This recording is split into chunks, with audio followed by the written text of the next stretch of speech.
Kita ini semuanya sama-sama murid Yesus.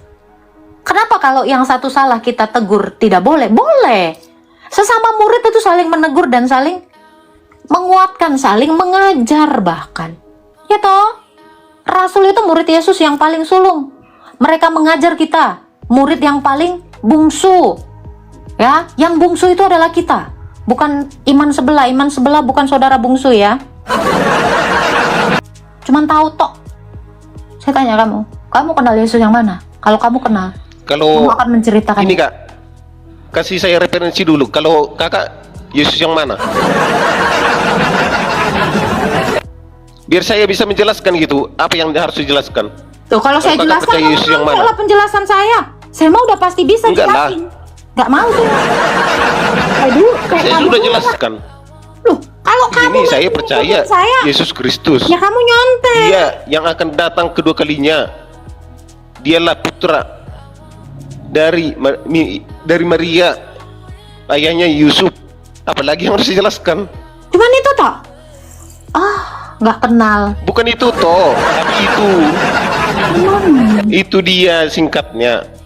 Nggak bisa Kalau saya disingkat. jelaskan nanti nggak habis-habis. Kalau Yesus cuman singkat kayak gitu, ngapain sampai segini banyak kitabnya? Nggak mau lah aku. Yesus yang mengirim muridnya dan menyuruh manusia untuk bertobat. Dan bahkan dari penjelasanmu nggak menyenggol yang paling esensial. Esensi gimana Kak? Maksudnya? Yang paling esensial dari Yesus pun kamu nggak sebutkan. Maksudnya gimana? Ya karena kamu nggak kenal Yesus. Hal yang paling fundamental dari Kristus saja kamu nggak bisa senggol. Berarti kamu nggak kenal Ya Yesus. terserah lah gitu. Coba Anda jelaskan dulu. Saya nggak perlu contek. Saya 3 tahun jelaskan jelaskan dulu. itu. Oh, Ini berarti- tahun keempat saya menjelaskan Yesus. Berarti nggak mau menjelaskan gitu. Loh, saya Oh. bukan nggak, dengar. Saya bukan nggak mau menjelaskan. 4 tahun saya menjelaskan Yesus. Selama 4 tahun saya live menjelaskan Yesus. Kok tanya lagi? Giliranmu. Kalau kamu memang kenal Yesus, kamu bahkan lebih dari 4 tahun harusnya menjelaskan itu. Ini kamu cuman Lebih dari 4 berapa tahun. tahun? Hah? Maksudnya lebih dari 4 tahun gimana? Loh, iyalah saya menjelaskan Yesus itu lebih dari 4 tahun. 4 tahun yang lalu saya live kayak gini.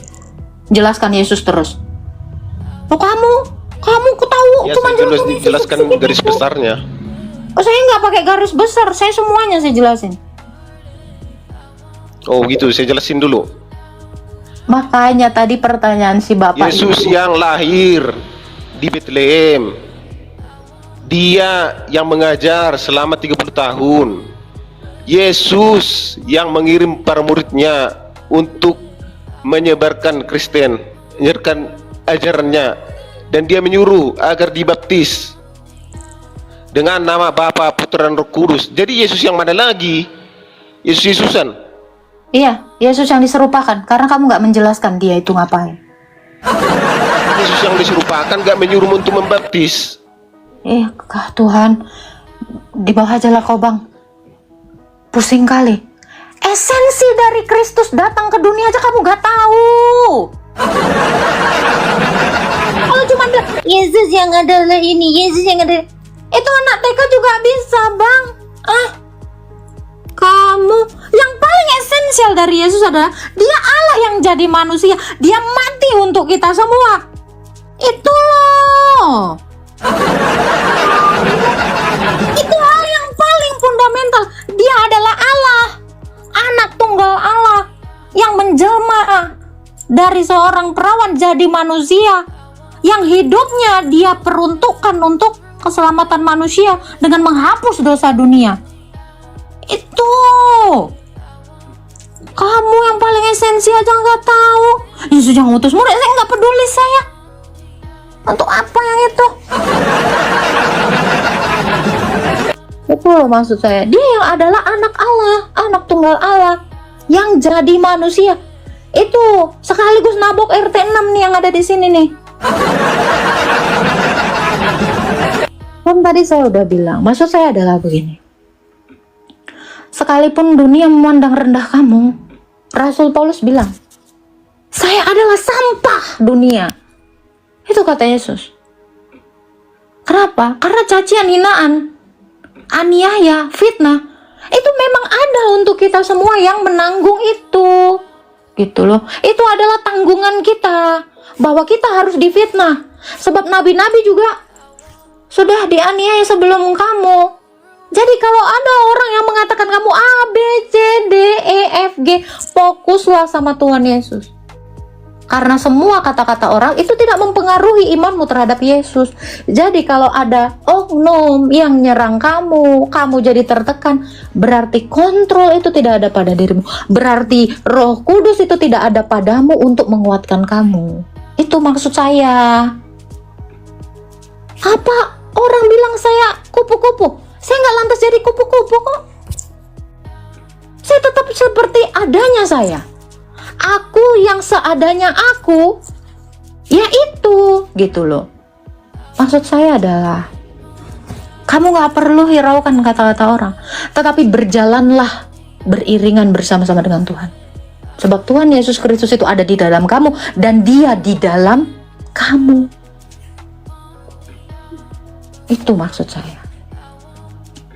Jadi tidak perlu lagi mendebat kata-kata orang. Itu jangan seperti anak kecil ngadu sama mamanya lah. Aduh, kamu anakku nomor berapa sih sayang? Ya kan? Kamu sebenarnya anak bunda nomor berapa sampai ngadu kayak gini, sampai nangis-nangis?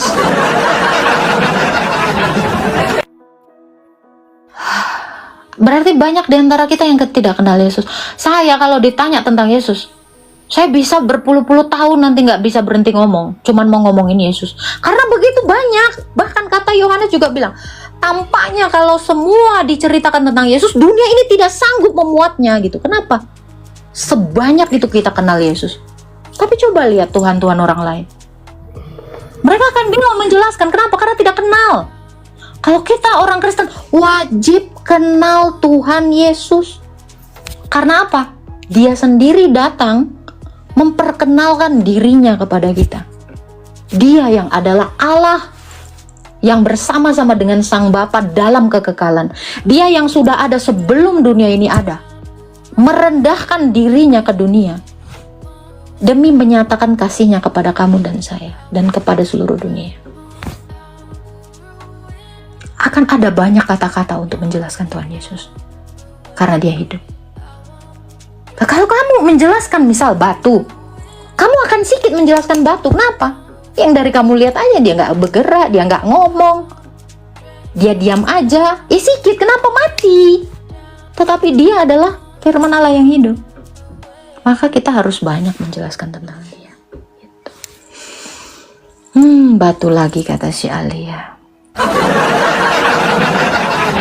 Kamu kalau ngejelasin benda mati kan dikit ya.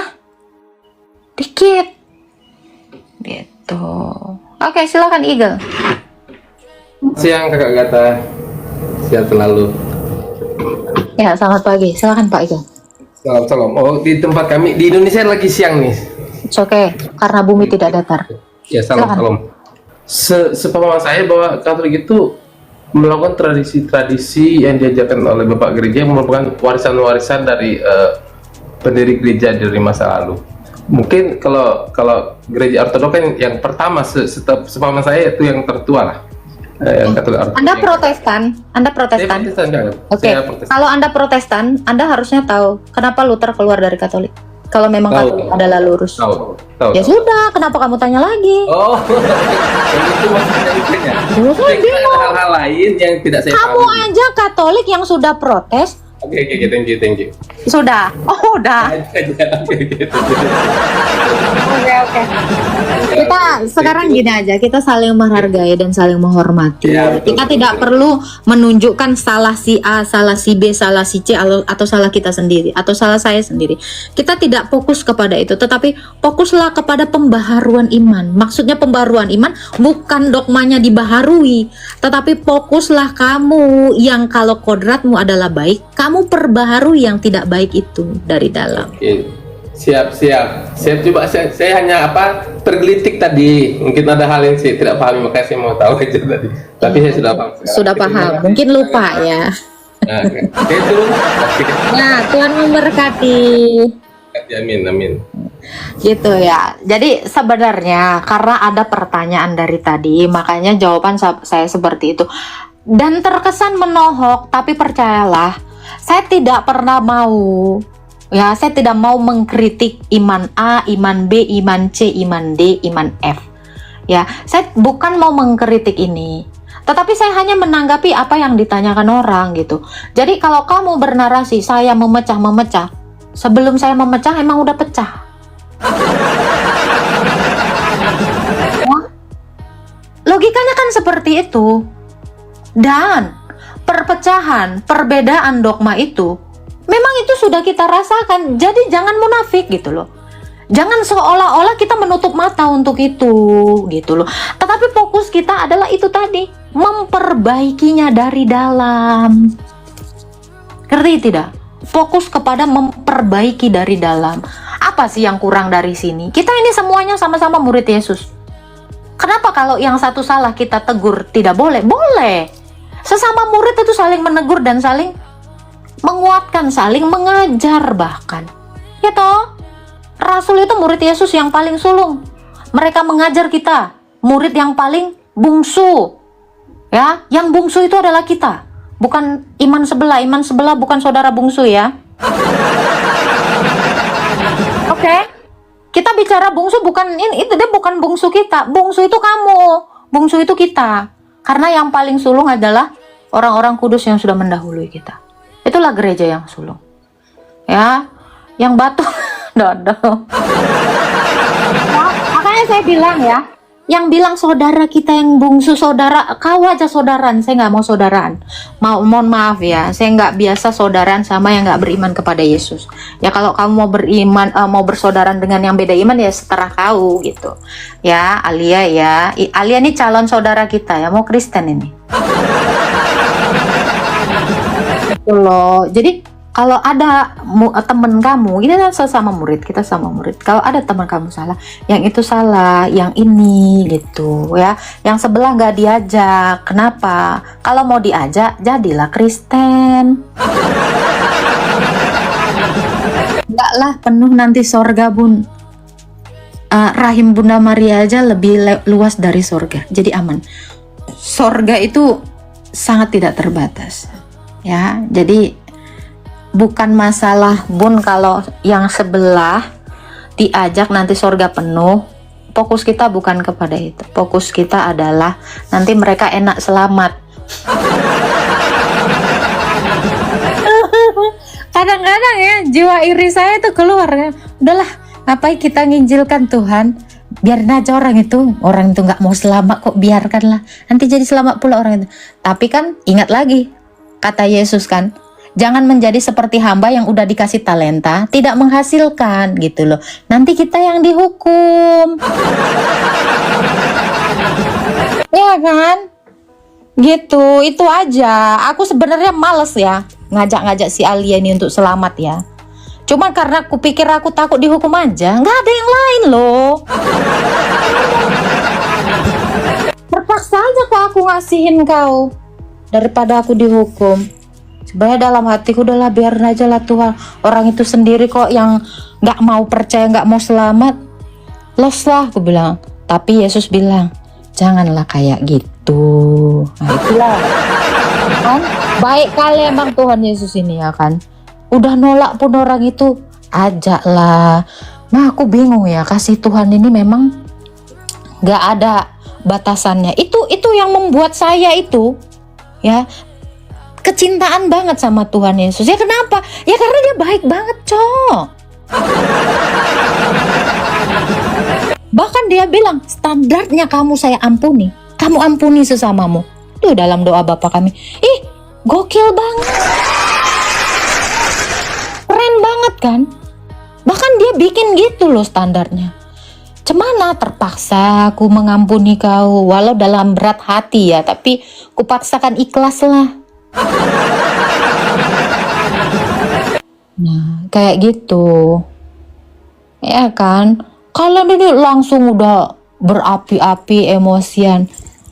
Aku mah sebenarnya ya biarin aja.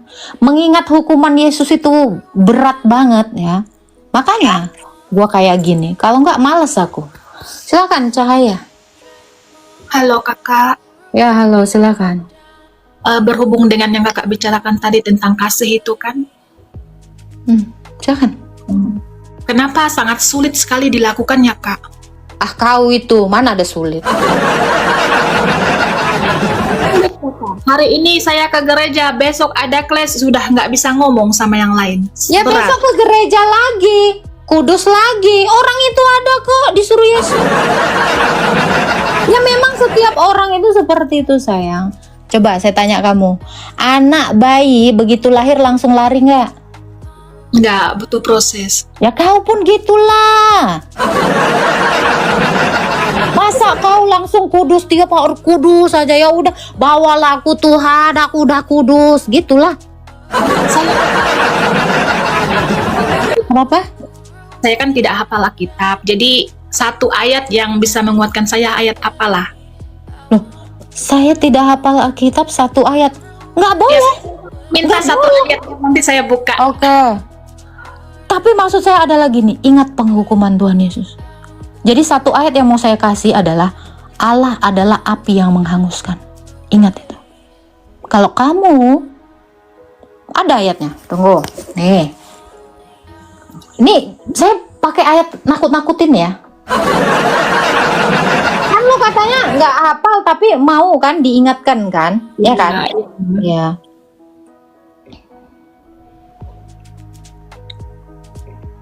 Oke, ini ayatnya. Untuk kau ya.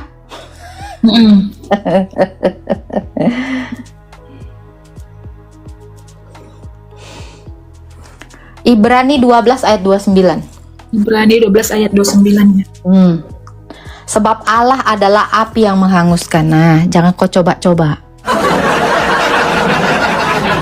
Jadi hidup seperti Kristus itu hidup seperti apa gitu loh. Susah banget. Hidup seperti Kristus seperti apa? Ya kayak Yesus. Udah dia dianiaya, difitnah, tapi dia mengampuni. Itu loh. Banget, gak bisa rasanya. Loh kamu aja udah bilang nggak bisa, ya udah saya mau bilang apa? Berat kakak belum bisa, itu masih mending. Ini nggak bisa, ya udah Ya, kamu udah bisa. skeptis. Saya tanya kamu kira orang-orang ya binaragawan itu sampai dia bisa mengangkat 100 kilo? Emang langsung 100 kilo? Atau ada progres? betul. Ya, ada progres dari 10 kilo, dia tambah, sampai dia sanggup kepada itu. Itulah sebenarnya kenapa kita ini hidup di dunia ini sampai 70 tahun. Ngasih kau orang kesempatan buat itu angkat beban hidup kau. Perlahan dengan progres. Gitu loh. Ya kalau bisa langsung angkat 100 kilo, 2 hari aja lah Tuhan kasih aku hidup. Muak kali aku di dunia ini, tengok, betul. Hari-hari tambah orang nyebelin, hari-hari tambah dosa. Saya kalau bisa kasih umur sedikit aja lah. Tambah banyak dosa. Nah, makanya. Tapi memang real ya, di kehidupan tuh susah sekali mengampuni. Saya enggak. Yang sebenarnya yang susah itu adalah melupakan. Kenapa? Karena kamu tidak lupa. Ya. Mengampuni itu simple. Mengampuni tanpa kesakitan itu gampang. Tapi kan kamu susah mengeluarkannya dari memorimu. Karena itu nggak akan bisa lupa. Iya, Karena betul. memori, kenangan itu disimpan di dalam chip dari rohmu. Dalam jiwa kamu itu tersimpan. Makanya orang yang sakit jiwa nggak ingat apa-apa kan? Karena ingatan itu ada di dalam jiwa. Nah, kalau kau orang mau gampang mengampuni, tak ada ingat lagi, jadi sakit jiwa lo. Lu orang siap. Makanya saya susah melupakan. Lu orang jadi aja sakit jiwa. Lu keingatan, benturkan paling kencang. Lu orang besok tak ada ingat musuh, tak ada ingat dosa orang lain. Mau? Iya. Gitu. Oke, terima kasih untuk ayat Ibrani-nya kakak. Ya, kau ingat-ingat bahwa Allah itu adalah api yang menghanguskan. Jadi kalau perbuatanmu seperti emas, tersentuh oleh Allah, kamu semakin murni. Jangan sampai perbuatanmu itu seperti kayu atau jerami atau rumput kering. Karena bertemu dengan Allah, lu orang cari abu mah. Wow. Ya, jadi perbuatanmu harus seperti emas. Ingat, camkan itu. Seperti emas itu tidak bercacat celah, terus memaafkan. Bukan, seperti emas tuh mahal loh, 2 juta segram. Lo orang tanya lagi saya, emas macam mana? Emas tuh di toko emas lalu orang cari mahal. Maka kelakuan kamu tuh orang harus mahal, jangan murahan. Paham? Ada paham? Saya orang-orang mahal. Ada paham lagi lo orang emang setengah lo orang pedagang. Paham. Itu. Menjalankannya begitu sulit. Lo Jawa lagi ya. Anak kecil yang kau masuk ke dalam toilet pun dia ada gitu. Dia berusaha jalan. Lo orang udah dewasa, tulang kuat lo, tidak bisa berdiri sendiri. Lo orang mau jadi apa? Kalah sama anak bayi, lo orang kasih cekek pun dia udah habis lah. Tapi dia usaha, dia jalan lari lo. Lo orang kenapa tak ada usaha? Ci Agatha mulai. Memaafkan. Berat. Ya, forgive without pain. Ya, mengampuni tanpa rasa sakit. Jadi, lu orang memang harus ingat terus. Tada bisa lupa. Orang pernah sakiti kamu memang tada bisa lupa. Tapi kamu mengampuni adalah seperti ini. Mengampuni adalah seperti ini, saya kasih tahu. Tidak merancangkan hal jahat kepada sesamamu. Itu mengampuni. Banyak orang yang nggak tahu. Oh, berarti saya sudah mengampuni. Ya sudah. Lupakan. Lu orang aja emang on. Ya memang banyak orang Saya yang kalau gitu. ketemu sama orang yang bermasalah, saya diam. Saya merasa kok Itu udah betul gini. lah. Betul. Udah bagus. Oh. Udah, lu orang bisa naik kelas. Udah cabut lo.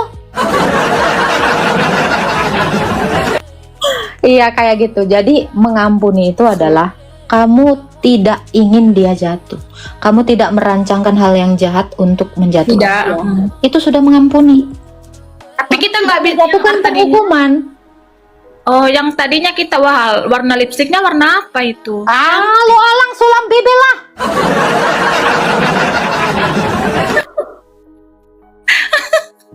Udah, ada lagi Kak Cahaya. Tidak, itu saja. Ibrani 12 ya, saya ingat sekali sekarang. Ibrani 12 ayat Karena saya 29. malas mau baca, mau buka. Karena tidak. Saya suka buka apa tuh? Mazmur.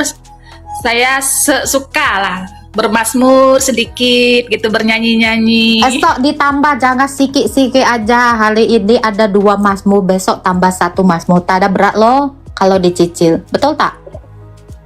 Iya. Lo orang tulun lah, sana lo orang tulun lo pusing oleh punya kepala. Makasih ya, Laskar Kristus. Sama, Tuhan memberkati. Ini ya, si Alia bilang gini, boleh nggak balas dendam jika ada alasan? Nggak boleh. Apapun alasannya kami tidak boleh balas dendam. Ya, gitu loh Alia. Jadi mungkin dalam iman kamu, Alia, kamu ada alasan boleh membalas. Ya itu iman kamu. Tapi iman orang Kristen tidak boleh. Nggak boleh. Ya, apapun itu alasannya. Mengampuni itu tanpa syarat. Sebab nanti konsekuensinya adalah Tuhan pun akan mengampuni dengan cara kita. Gitu. Jadi timbangan yang kamu berikan kepada orang, timbangan itu juga yang akan diberikan Tuhan kepada kamu. Makanya lu orang harus ringan-ringan kasih timbangan sama orang, biar Tuhan kasih lu juga ringan, dosa lu diampuni. Macam tuh Alia, tinggi banget syaratnya emang.